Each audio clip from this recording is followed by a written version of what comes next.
Our next speaker is Lourdes Ubieta. She is a Cuban-American radio talk show host, journalist, broadcaster, and businesswoman. She has been the host of various radio programs across the nation and serves as a producer and host on Americano Media, the #1 conservative outlet for news in the Hispanic community. She previously served in a Miami radio station where she was an on-air personality until a group of media interest owned by George Soros purchased her network. And then she said, thank you and goodbye. She put her character and put her money where her mouth is. She has been an outspoken leader on the issue of freedom and liberty, speaking to audiences in English and Spanish across our country. She currently works for the past 17 years as a media market specialist. She's now today with Americana Media, the #1 outlet in the nation. Continuing our theme of freedom, continuing our theme of building a liberty coalition, our next presenter is Lourdes Ubieta.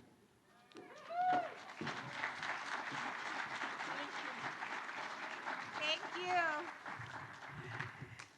Good afternoon, everybody. I'm so happy to be here.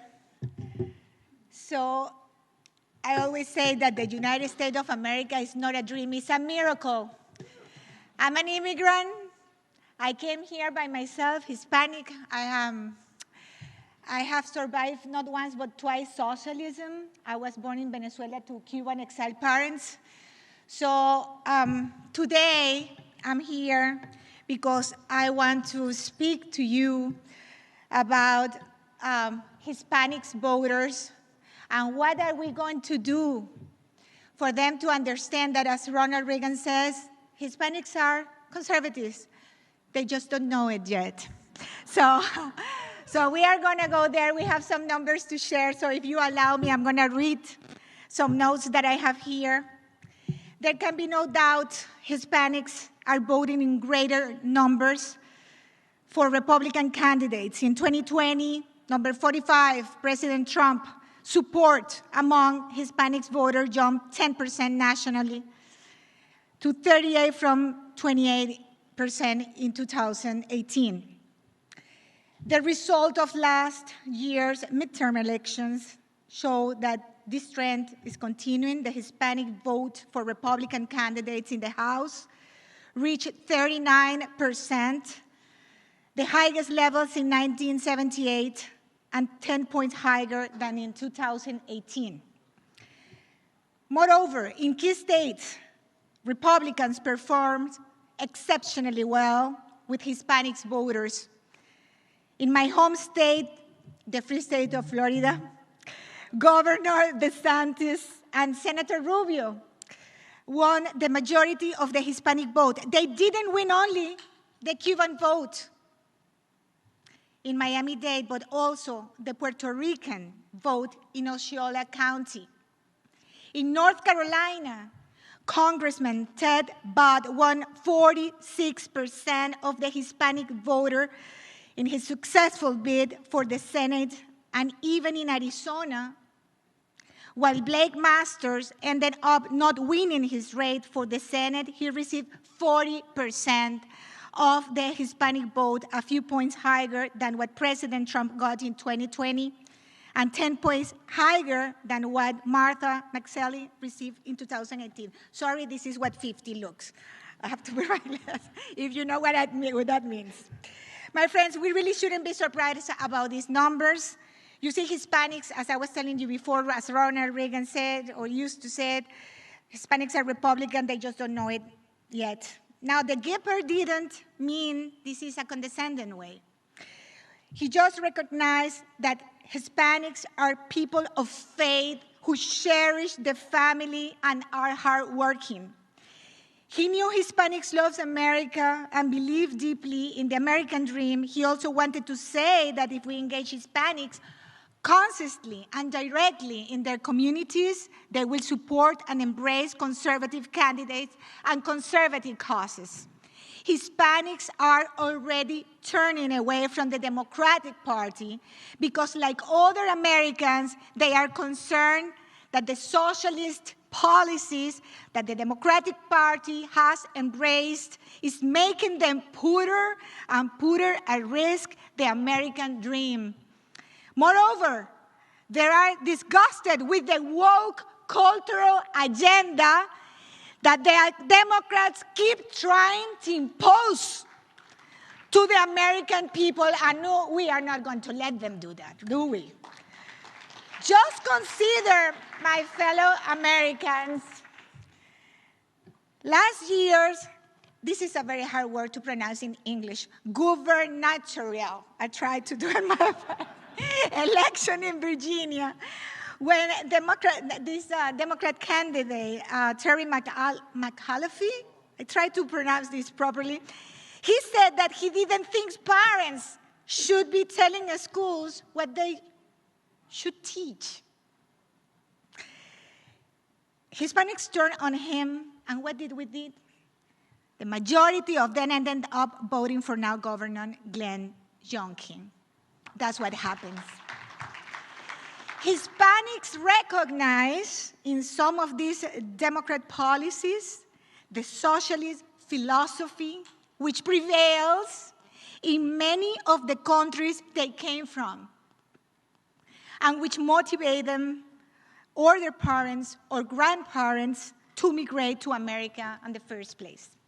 Hispanics, similarly, are repelled by the left agenda of racial confrontation and victimhood, which I hate, by the way.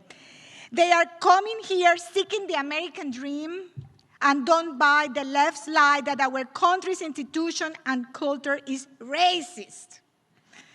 They know that despite its faults and past mistakes, America is the land of fairness and opportunity where they can succeed their work ahead with hard working. To sustain this improvement with Hispanics voters and expand it even more, conservatives must make a concerted effort to actively engage Hispanics. We cannot show up, ladies and gentlemen, we cannot show up in Hispanic communities 3 months before election just to ask for their vote, which sadly, let's be honest, is what Republicans have historically done.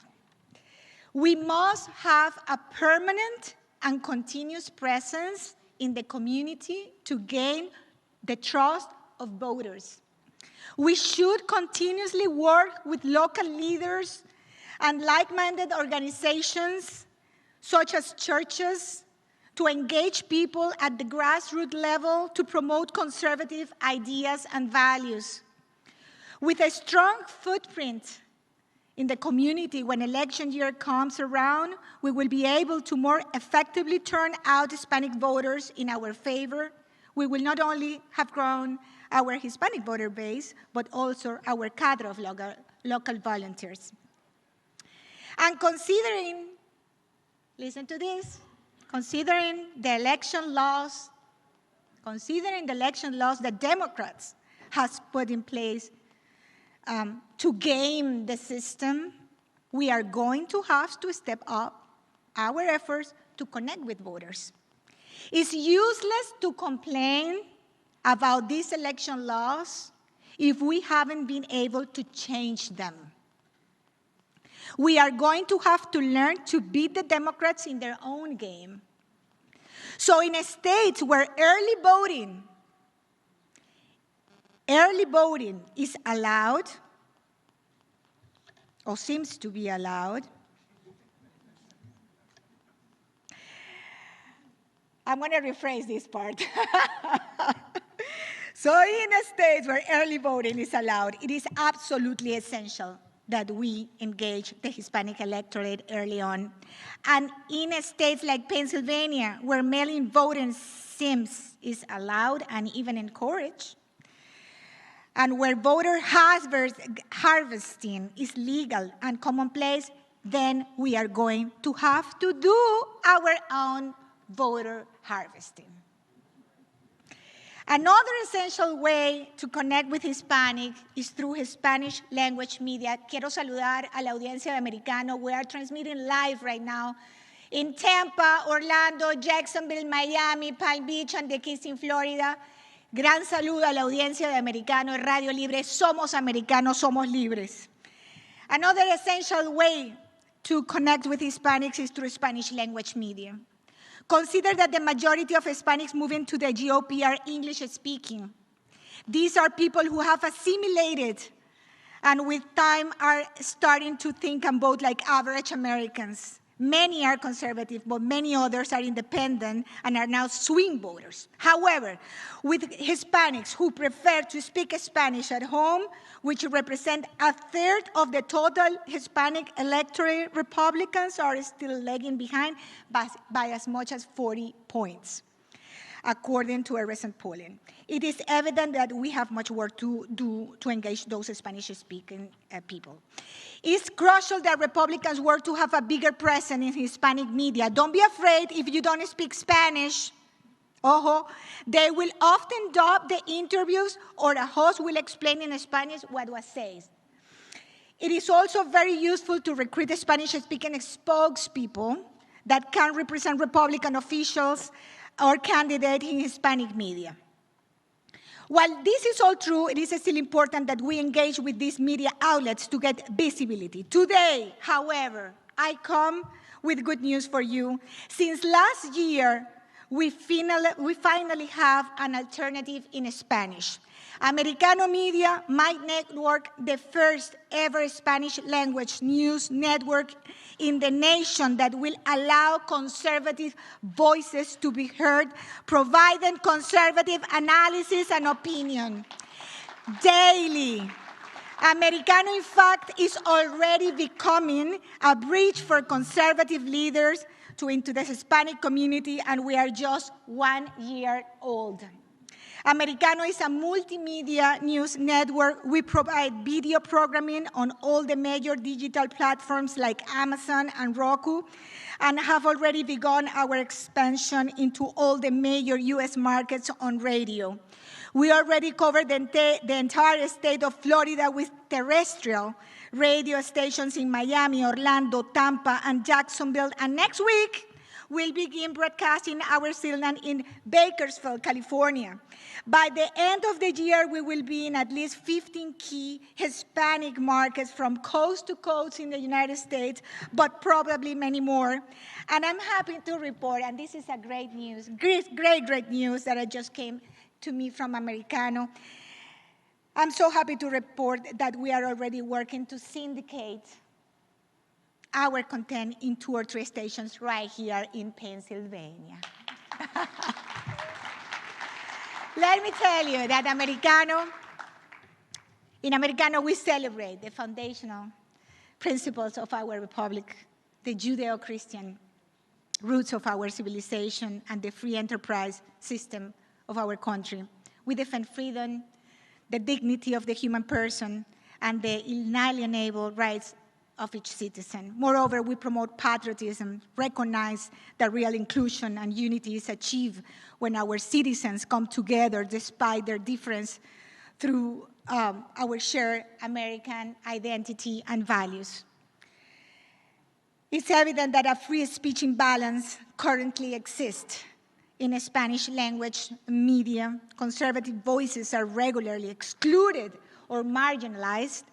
Americano will provide a platform to conservatives so they can communicate directly with the Hispanic community. Right of center Hispanic will finally have a place where they can listen to experts and pundits that share their values.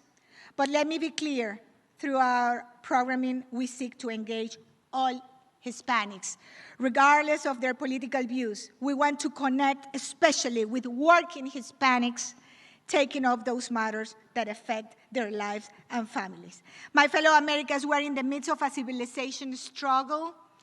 The left today has embraced a philosophy of cultural Marxism that seeks to undermine the dignity of the human person and destroy the natural institutions that are essential to maintain a stable and thriving society and to forge a sense of identity, the family, the church, and the homeland. Faced with this existential threat to our way of life, we must fight back and take back our country. Rest assured that as proud Americans, Hispanics are ready to join the struggle for the soul of America. Thank you for having me today here. I'm so happy to be here with you. I'm so honored to be here with you. And again, for me, coming from a country like Venezuela and daughter of exiled parents, the United States of America is not a dream. This country is a miracle. Thank you very much. God bless you all. Thank you. Thank you for your support. Thank you for connecting with me through the social media like you do. I'm really humble, and let's give the big fight because we have to take our country back. Have a great afternoon. Thank you. Thank you. Thank you.